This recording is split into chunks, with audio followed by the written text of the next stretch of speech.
আল্লাহু আকবার, আল্লাহু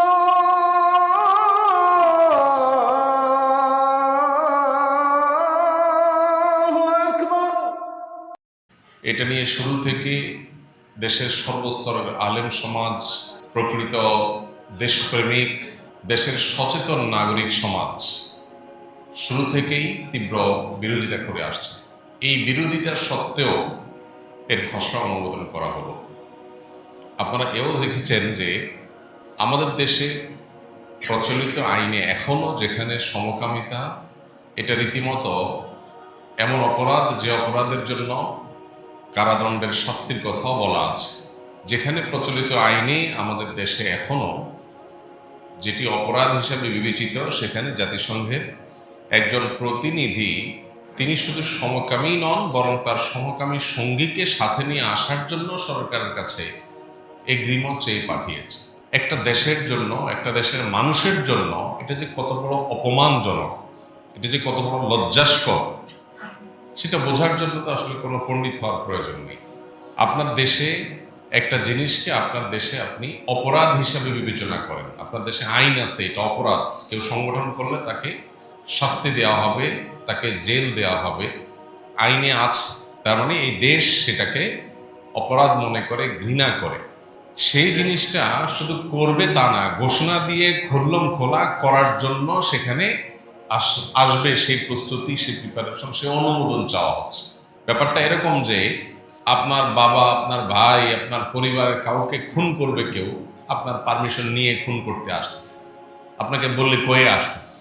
তো এরকম একটা দুর্ভাগ্যজনক বাস্তবতার মুখোমুখি আমাদের হইতে হবে, এটা আমরা আসলে চিন্তাও করিনি। জাতিসংঘ তাদের অনেক ভালো কাজ যেমন আছে, তেমনিভাবে তারা তাদের দায়িত্ব পৃথিবীর বহু জায়গায় যথাযথভাবে পালন করতে তারা চরমভাবে ব্যর্থ হয়েছেন। সেই জিনিসটাও দিনের আলোর মতো আমাদের সবার কাছে পরিষ্কার।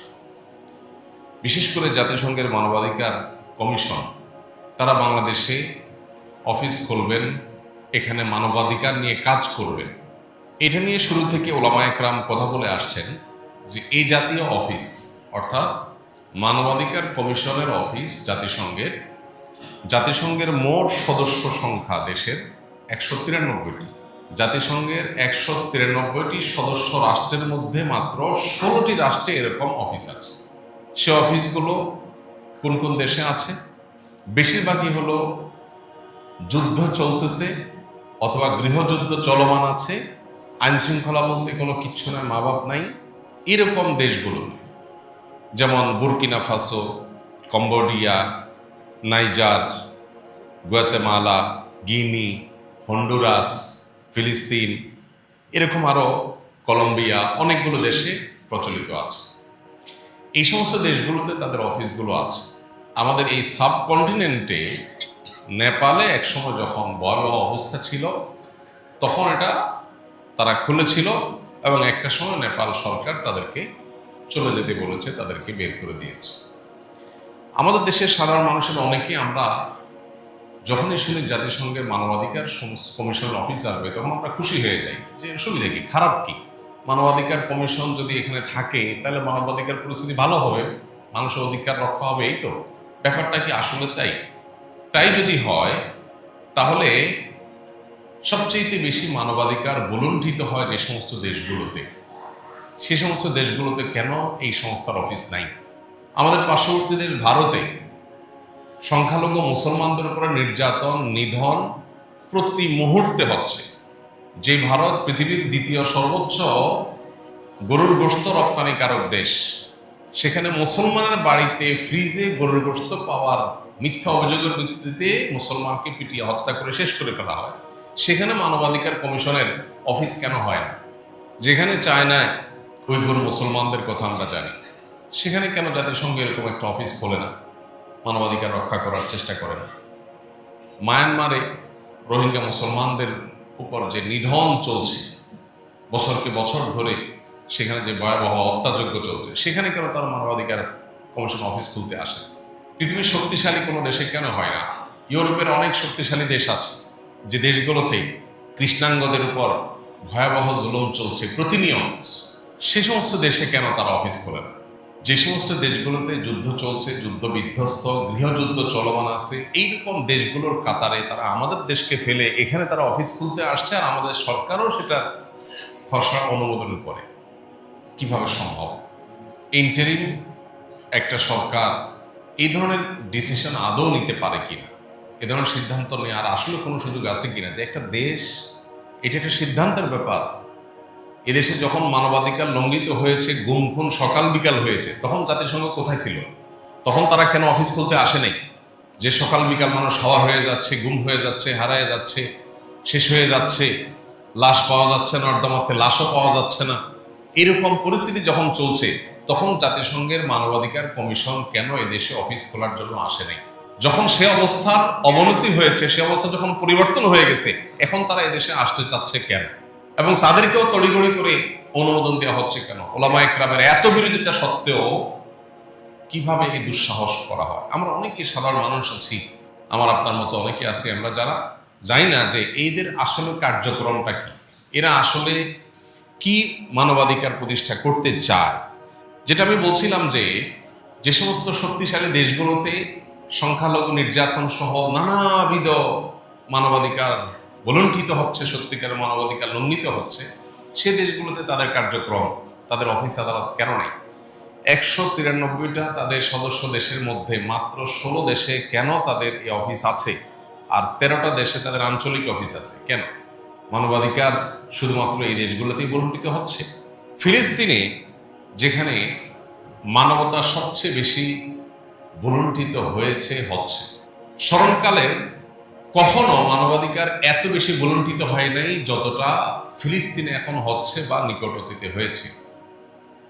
কই এই জাতিসংঘের মানবাধিকার কমিশনের কি ভূমিকা সেখানে ছিল?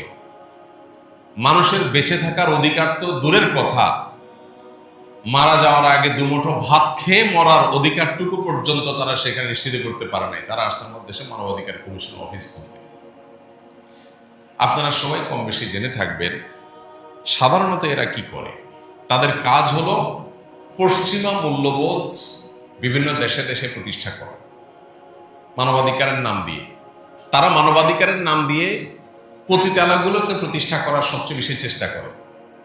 গতকালকের একটা নিউজ আপনাদের অনেকেরই চোখে পড়েছে। সমাজ কল্যাণ উপদেষ্টা আপনার আমার ট্যাক্সের টাকায় সম্ভবত 2 সহস্র পতিতাকে নগদ অর্থ সহায়তা দিয়ে তাদেরকে সাহায্য করেছে এই কাজ থেকে ফিরে আসার জন্য না। এটা একরকম প্রণোদনা, মানে তুমি যে কাজ করছো ওকে, তোমাকে এটা উপহার বা পুরস্কার দিলাম, অনেকটা এই টাইপের।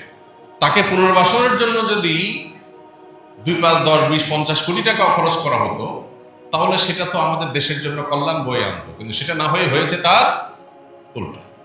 এরকম একটা দুর্ভাগ্যজনক বাস্তবতা আমাদের চলছে যে এনজিও বেসড ইন্টারিম গভর্নমেন্ট, যেহেতু জনগণের কাছে কোনো জবাবদিহিতা নাই, এই গভর্নমেন্টের একটা অংশ এই সুযোগে, যেটা কোনোদিন কোনো রাজনৈতিক সরকার সাহস করবে না, জনগণের কাছে জবাবদিহি করতে হবে, সেই অসাধ্য এবং দুঃসাধ্য এবং দুঃসাহসিক কাজগুলো তারা তলে তলে করে ফেলতেছে। এর ভিতরে এটা হলো একটা কাজ, জাতিসংঘের মানবাধিকার কমিশনের অফিস ওপেন করা। তো আমরা সাধারণ মানুষ হিসাবে আমাদের এই জিনিসগুলো জানা দরকার যে জাতিসংঘের মানবাধিকার কমিশন কি করে।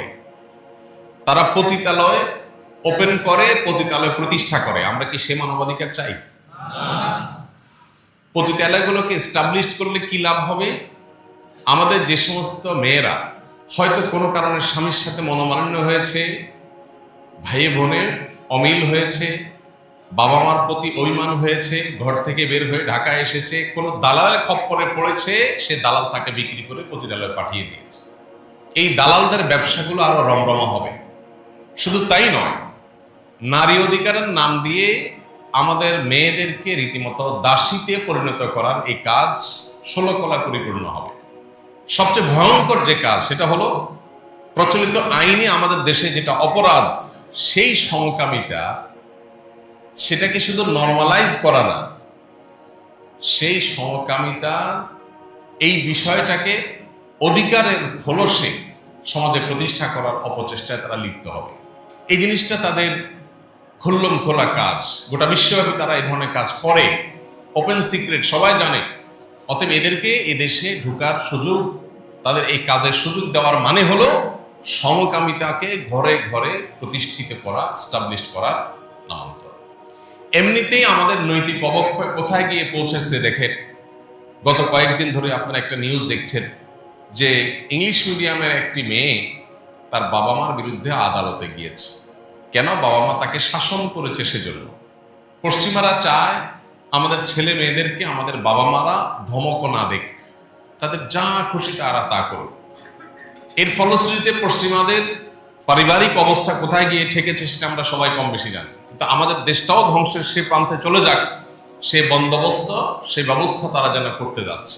এই যখন আমাদের নৈতিক অবক্ষয়ের অবস্থা, সেখানে যখন তথাকথিত মানবাধিকার কমিশন আসবে এবং তাদের কার্যক্রম শুরু করবে, তখন আমাদের এখানে প্রত্যেকটা কাজের ক্ষেত্রেই তারা পশ্চিমা মূল্যবোধকে প্রতিষ্ঠা করে আমাদের ঈমান, আমল, আমাদের চেতনা, আমাদের মূল্যবোধ, আমাদের নৈতিকতা, এগুলোকে ধ্বংস করার তারা নীল নকশা বাস্তবায়ন করবে। বলা হচ্ছে যে 3 বছরের জন্য তারা আসছে, সরকারের তরফ থেকে বলা হচ্ছে 3 বছরের জন্য আসছে। আমাকে একজন উপদেষ্টা বলেছেন যে ভাই 3 বছর তারা থাকবে, থেকে তারা চলে যাবে। এবং তারা আসলে একজন উপদেষ্টা বলেছেন, আরো একাধিক দায়িত্বশীল বলেছেন যে হ্যাঁ ভাই, ওনারা তো আসলে আমাদের লাভ হবে। কি লাভ হবে? লাভ হবে যে সামনে কোনো সরকার যেই যখন আসুক আর জনগণকে গুম খুন করতে পারবে না, কারণ জাতিসংঘের মানবাধিকার কমিশন আছে। আমরা বললাম যে এই যদি হয় বাস্তবতা, তাহলে বিগত আমলে যখন গুম খুন হয়েছে তখন তারা কেন আসেনি? তখন তারা থাকলে যদি আমাদের গুম খুন বন্ধ হয়ে যেত, তো তারা তখন আসলো না কেন? গুম খুন করে শেষ হয়ে গেছে, এখন তারা কেন আসবে? আর তারা আসলেই গুম খুন বন্ধ হয়ে যাবে। তারা যে সমস্ত দেশে আছে, ফিলিস্তিন নিয়েও তো তারা কাজ করে, কই সেখানে কি একটা খুনও কি বন্ধ হয়েছে? তাহলে আমরা কিভাবে বিশ্বাস করবো যে তারা আসলে আমাদের দেশে গুম খুন বন্ধ হয়ে যাবে? গুম খুন বন্ধ হওয়ার সাথে কি তাদের আসার সম্পর্ক, নাকি আমাদের মন মানসিকতার পরিবর্তনের সম্পর্ক? কোনটার সম্পর্ক বেশি? তো আমার মনে হয় এই বিষয়টাতে আমাদের প্রত্যেকটা মানুষের যার যার অবস্থান থেকে এটার বিরুদ্ধে প্রতিবাদ করা দরকার।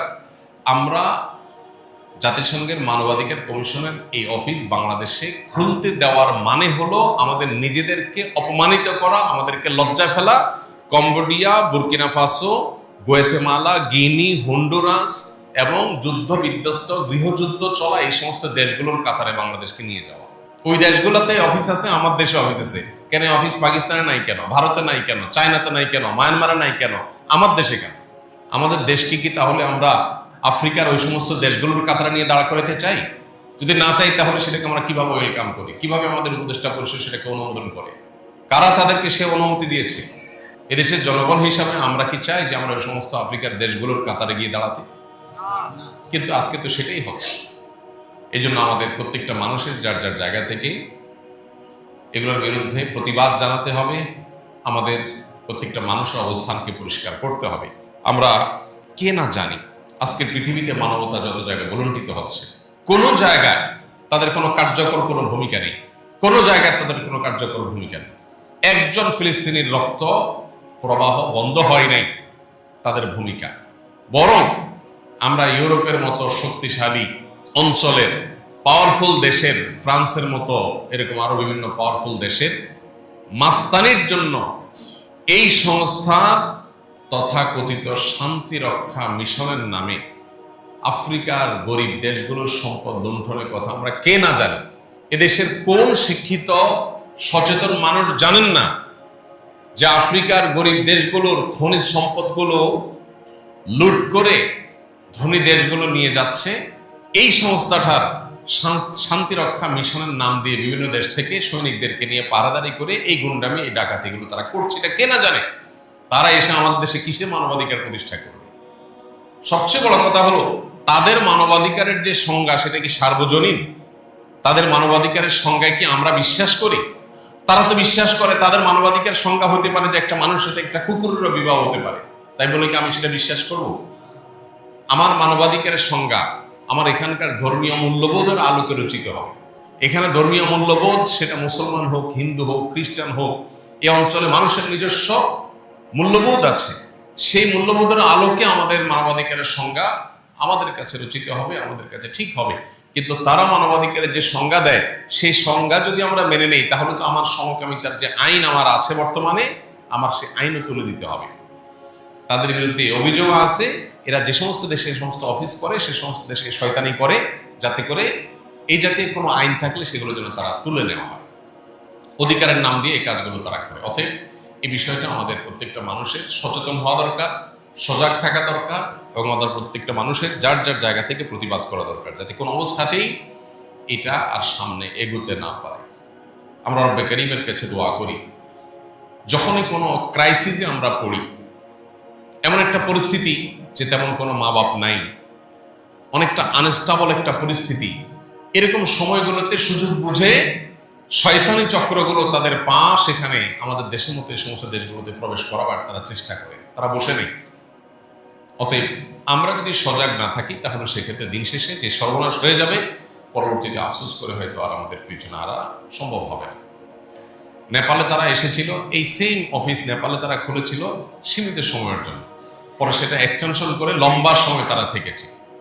বহু কষ্টে দেখে সেখানকার গভর্নমেন্ট সে তাদেরকে বের করতে হয়েছে।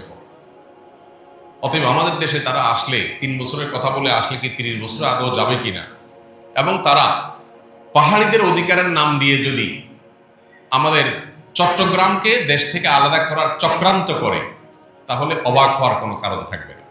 কারণ ইতিমধ্যে তারা আদিবাসীদের অধিকার নামে নাটক শুরু করে দিয়েছে। অতএব এগুলো পশ্চিমাদের নতুন কোনো খেলা কিনা যে গোটা বিশ্বকে তারা কনসার্ন করবে, হ্যাঁ বাংলাদেশের এই অঞ্চলে পাহাড়িরা নির্যাতিত, মাজলুম, তাহলে তাদেরকে সাহায্য দরকার।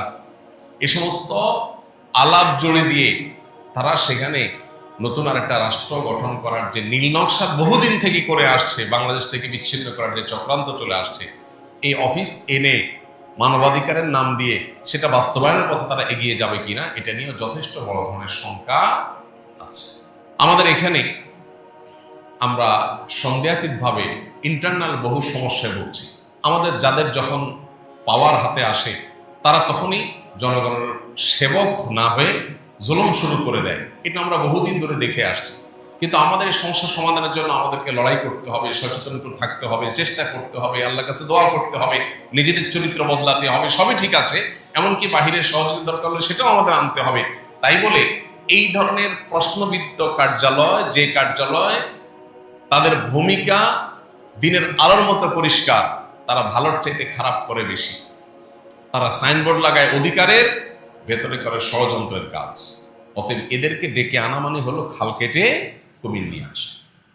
সেই কাজটা কোনো রাজনৈতিক সরকার করার সাহস পাবে না দেখেই এই ইন্টারিম গভর্নমেন্টের ঘাড়ে সাওয়ার হয়ে সেটা এখন একটা আনস্টেবল পরিস্থিতির মধ্যে ঢুকাই দেওয়ার চেষ্টা করা হচ্ছে। সমস্যা হলো এমনিতেই মূল্যবোধ শেষ, এমনিতে আমাদের নীতিনৈতিকতা শেষ, এমনিতে তরুণ প্রজন্ম ধ্বংসের দ্বারপ্রান্তে চলে গেছে। সেখানে যদি পশ্চিমা মূল্যবোধকে অফিসিয়ালি প্রতিষ্ঠা করার চেষ্টা করা হয়, কোথায় যেতে পারে আমাদের অবস্থা, সেটা বলার অপেক্ষা রাখে। আল্লাহ রাব্বুল আলামিন সকল শকুনের থাবা থেকে, নজর থেকে আমাদের প্রিয় স্বদেশকে হেফাজত করুন। ছোট্ট একটা দেশ আমাদের, এটাকে নিয়ে কত ষড়যন্ত্র, এত মানুষ, বসবাস করবার মতো জায়গা নেই, পর্যাপ্ত আমাদের খাদ্য উৎপাদন করার মতো ফসলের মাঠ নেই। এরপরে একের পর এক প্রাকৃতিক দুর্যোগ, একটা বন্যা মোকাবেলা করতে না করতেই আরেকটা বন্যা এসে হাজির হয়ে যায়। এলাকাকে এলাকা, শত শত হাজার হাজার একর জমি, ফসলের মাঠ পানির নিচে তলিয়ে যায়। এমনিতেই আমাদেরকে হাজারটা সংকট মোকাবেলা করতে হয়। এরপর আবার একের পর এক শকুনের থাবা। কেন শকুনের থাবা আমরা সবাই জানি। ভৌগোলিকভাবে আমাদের এই দেশটি এত গুরুত্বপূর্ণ জায়গায় অবস্থিত যে এই অঞ্চলে খবরদারি করতে চায় পৃথিবীর পরাশক্তি দেশগুলো সবগুলো। অতএব এই যে শকুনের কুনজর, শকুনের বদনজর, শকুনের যে থাবা, এটা থেকে আল্লাহ রাব্বুল আলামিন আমাদের এই প্রিয় মাতৃভূমিকে হেফাজত রাখুন। সকল শয়তানের শয়তানি থেকে, সকল ষড়যন্ত্র থেকে আল্লাহ তাআলা আমাদেরকে রক্ষা পাওয়ার তৌফিক দান করুন। আমরা একটা কথা খুব পরিষ্কার করে বলতে চাই, সেটা হলো জুলাই আন্দোলনে এদেশের ধর্মপ্রাণ মানুষের যে অবদান ছিল, সেই অবদান, এটাকে ন্যূনতম কোনো মূল্য শুরু থেকে এখনো পর্যন্ত দেওয়া হয়নি। মাদ্রাসার ছাত্র বলুন আর কলেজ ইউনিভার্সিটি স্টুডেন্ট বলুন, আমরা দেখেছি আন্দোলন চলাকালীন কিভাবে রাস্তার মধ্যে শত সহস্র ছেলেরা জামাতের সাথে দাঁড়িয়ে নামাজ আদায় করেছে, কিভাবে আল্লাহর কাছে চোখের পানি ফেলে কান্নাকাটি করেছে। সেই ধর্মপ্রাণ মানুষের মূল্যবোধ যে আবু সাইদ সারা জীবন তার সোশ্যাল মিডিয়াতে দ্বীনের পক্ষে, ইমানের পক্ষে, ইসলামের পক্ষে কলম ধরে গেছে, তার রক্তের প্রতি কি শ্রদ্ধাটা দেখানো হয়েছে। উপদেষ্টা পরিষদে এমন কিছু লোকজন আছে যাদের জুলাই আন্দোলনে চুল পরিমাণ কোনো ভূমিকা নেই, একটা চুলের কোনো ভূমিকাও তাদের নেই। তারা এসেই পশ্চিমাদের এজেন্ডা বাস্তবায়নে নেমে গেছে। এই সমাজ কল্যাণ উপদেষ্টা যিনি পতিতাদেরকে এই সদ্যই দেশের আপনার আমার ট্যাক্সের টাকা থেকে কোটি কোটি টাকা দিয়ে তাদেরকে প্রণোদনা দিয়ে তাদের এই কাজে একরকম উৎসাহ যোগাচ্ছেন, এবং নারী সংস্কার কমিশনের নামে সরকারের সবচেয়ে বিতর্কিত কাজটা যে লোকটা করাইছেন, এই লোকটাই এই মানবাধিকার কমিশনকে দেশে আনার জন্য সবচেয়ে বেশি মরিয়া হয়ে আছে। কেন? কাদের স্বার্থ রক্ষা করার জন্য। এই বিদেশি চরগুলো আমাদের দেশটাকে বিক্রি করে যার যখন সুযোগ পাইছে সে তখন আমাদেরকে গোলাম এবং দাস বানা রাখার চেষ্টা করেছে। আমাদের মুশকিল হলো আমরা সচেতন হতে চাই না, আমরা এগুলো জানতেও চাই না, বুঝতেও চাই না। সর্বনাশ হয়ে যায়, এরপর আমরা আফসোস করি, হালতাস। তো আর কিছু না পারি, জুমার দিন আল্লাহর কাছে আমরা দোয়া পেশ করি, আল্লাহ আমাদের ক্ষতি হয়, আমাদের ধ্বংস হতে পারে, আমাদের বিরুদ্ধে ষড়যন্ত্র করার কোনো জাল বোনা হতে পারে, এমন সব চক্রান্তগুলোকে আপনি নস্যাৎ করে দিন। আপনি আমাদেরকে হেফাজত করুন। আমাদের বহু ক্ষতি পর্যন্ত হয়েছে। কেউ টাকা পয়সা লুট করে বিদেশে পাঠিয়ে দিয়ে ক্ষতি করেছে, কেউ আমাদের কোনো স্বার্থকে বিদেশিদের স্বার্থের কাছে বিক্রি করে দিয়ে বিকিয়ে দিয়ে লুট করেছে, কেউ আমাদের ইমান আমলের উপরে হামলা করেছে, আমাদের মূল্যবোধকে ধ্বংস করেছে, কেউ হয়তো এনজিওদের স্বার্থ রক্ষা করার জন্য কাজ করেছে। কিন্তু দিন শেষে আমাদের যে ধ্বংসের দ্বার প্রান্তে যারা নিয়ে যাচ্ছে তাদের করাল থাবা থেকে বাঁচার জন্য আমাদের সচেতন হওয়ার পাশাপাশি আল্লাহ তাআলার কাছে মনে প্রাণে দোয়া করতে হবে। আল্লাহ তাআলা আমাদেরকে সেই তৌফিক দান করুন। আরেকটা গুরুত্বপূর্ণ ইস্যু, সেটা হলো অতি সম্প্রতি আমরা দেখেছি এসএসসি এবং সমমানের পরীক্ষার ফলাফল প্রকাশ হয়েছে। ফলাফল প্রকাশ হওয়ার পর প্রতি বছরই দুটি চিত্র আমাদের সামনে খুব কমনলি আমরা দেখতে পাই, আমাদের সামনে ফুটে ওঠে। তার একটা হলো যারা পরীক্ষায় ভালো ফলাফল করেন তাদের এবং তাদের অভিভাবকদের উচ্ছ্বাস, আনন্দ, এটা মিডিয়াগুলোর মাধ্যমে মারফতে আমাদের সামনে ফুটে ওঠে এমনভাবে যেন তাদের হাতে জান্নাতুল ফেরদাউসের সার্টিফিকেট উঠে গেছে। কোন একটা মিডিয়াতে দেখছিলাম, সোশ্যাল মিডিয়াতে কোন একটা মিডিয়ার ফুটেজ দেখছিলাম যে মেয়ে ভালো রেজাল্ট করেছে সেজন্য মা ডান্স করছেন খুশিতে।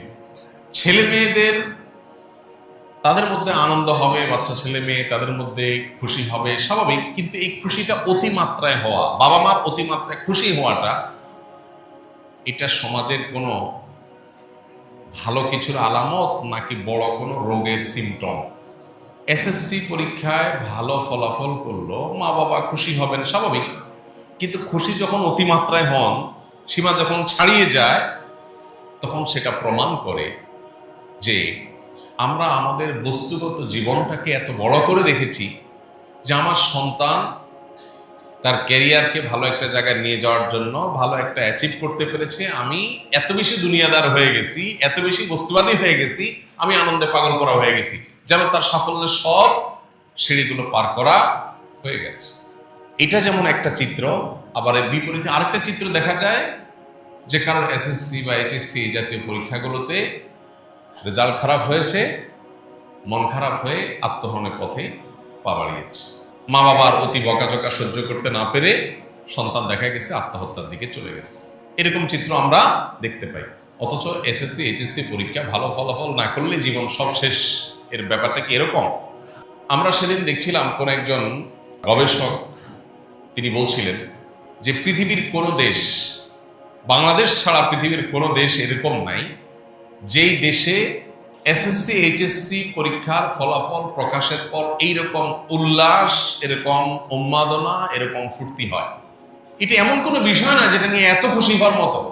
সারা দেশে, সারা পৃথিবীতে বিভিন্ন দেশে এগুলোর ফলাফল প্রকাশ হয়, যাদের ভালো হয় তারা খুশি হয়, যাদের খারাপ হয় তারা হয়তো কারেকশনের চেষ্টা করে। কিন্তু আমাদের মতো এত উন্মাদনা কোনো দেশে নাই যে এত বেশি খুশি হওয়া, আবার খারাপ হলে এত বেশি বেদনাহত হওয়া। বিষয়গুলো কি এরকম?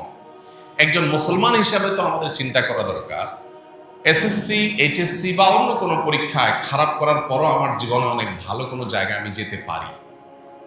সম্ভাবনা আছে না নাই? আবার পরীক্ষায় অনেক ভালো করার পরও আমার জীবনে চরম খারাপ অবস্থা আসতে পারে।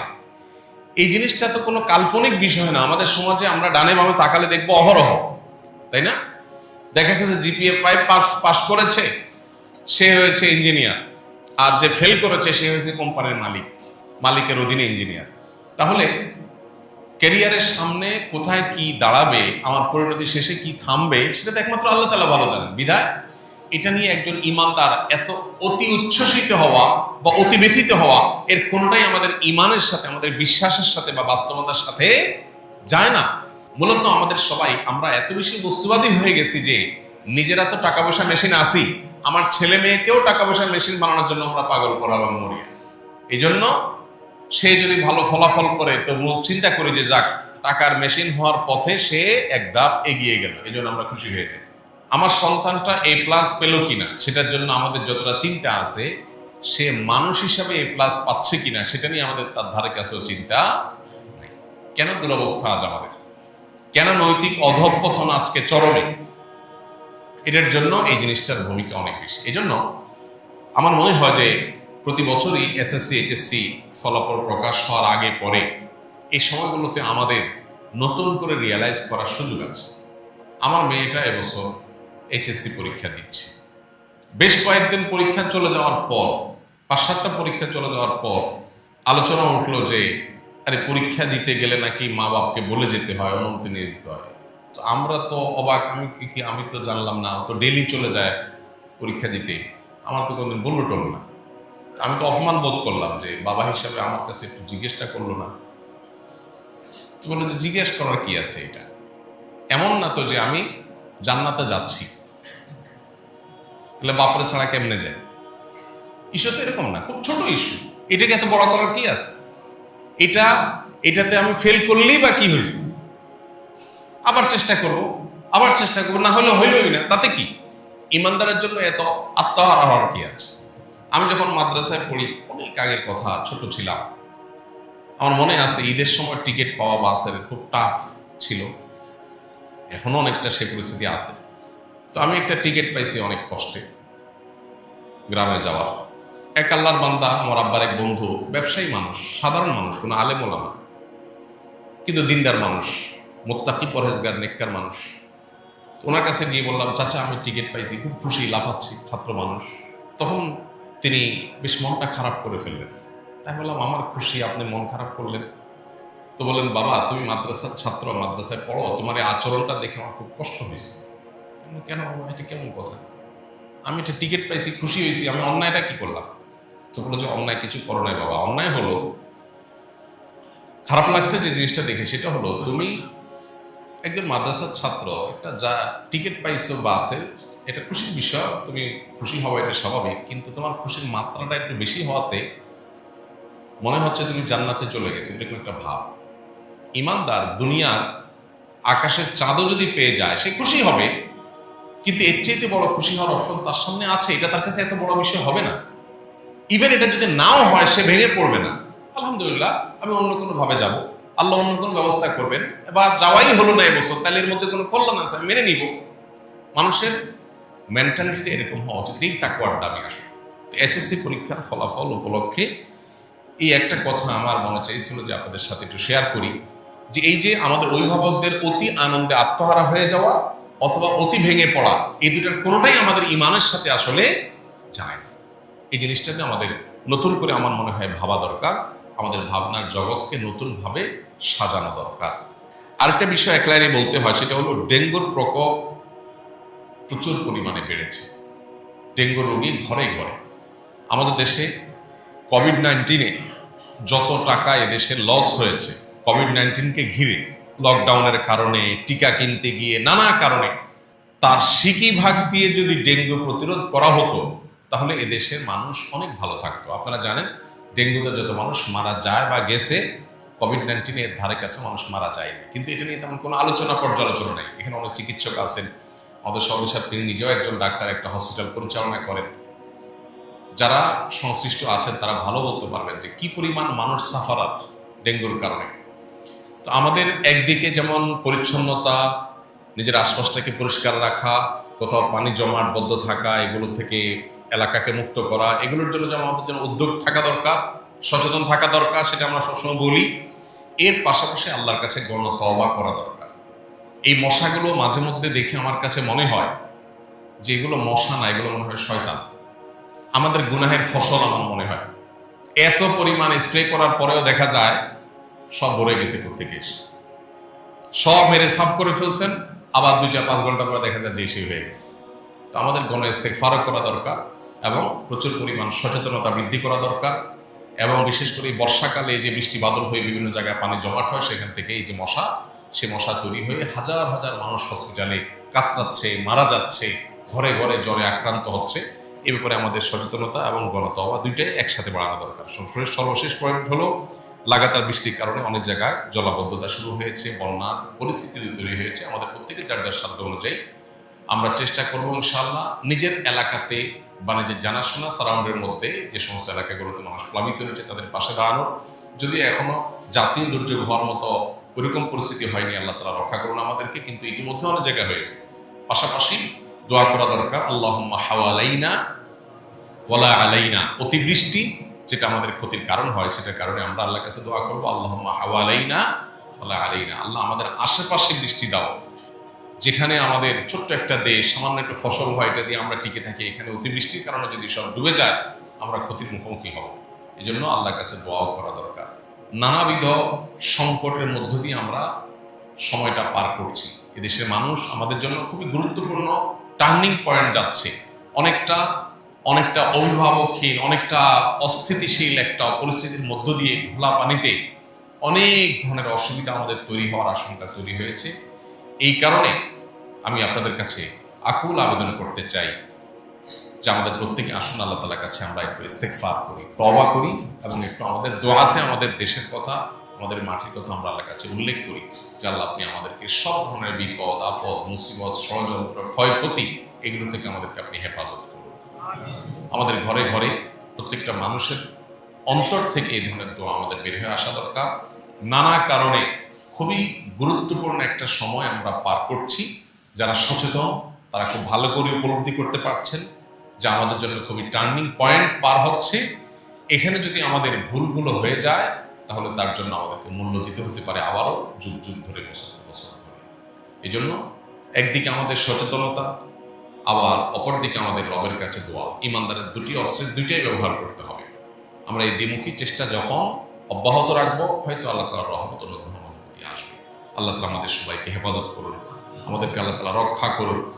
বৃক্ষরোপণের একটা সময় যাচ্ছে, সোনালী সময়, অনেকগুলো ইস্যু বৃক্ষরোপণের জন্য আমরা চেষ্টা করি, কারণ প্রচুর পরিমাণে মানুষ ক্ষতিগ্রস্ত হচ্ছে, বিশেষ করে আমাদের পরিবেশ বিপর্যয়ের কারণে। আমরা বন্যার কাজ করতে গিয়ে গত বছর দেখেছি ফেনীর এবং কোনো কোনো জায়গা এমন হয়েছে যে রাস্তা দিয়ে ত্রাণের গাড়ি যাওয়ার মতো অবস্থা নেই। কেন?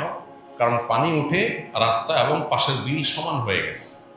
এখন আমি যে আমার ত্রাণের গাড়িটা নিয়ে যাব দুর্গত এলাকাতে, আমি জানি না যে কতটুকু রাস্তা আর ঠিক কতটুকুতে এসে বিল। অথচ যদি রাস্তার দুই পাশে গাছ লাগানো থাকতো তাহলে খুব সহজে আমি রাস্তা নিরূপণ করতে পারতাম। দুই পাশে গাছের সারির মধ্য দিয়ে আমি গাড়িটা টেনে চলে যেতে পারতাম। এই কাজটা পর্যন্ত করা যায় না। আসুন্নাহ ফাউন্ডেশন থেকে আমরা প্রতি বছর গাছ লাগাই। এই বছর আমরা বৃক্ষরোপণ ঘোষণা দিয়েছি এবং আমাদের কাজ চলমান আছে। আমার মন চায় যে এইরকম সব রাস্তাগুলোকে বের করে এই রাস্তাগুলোর ধারে গাছ লাগাই, কিন্তু গাছগুলো কে দেখাশোনা করবে? আমরা লাগাই দিয়ে আসলাম, দেখাশোনাটা কে করবে?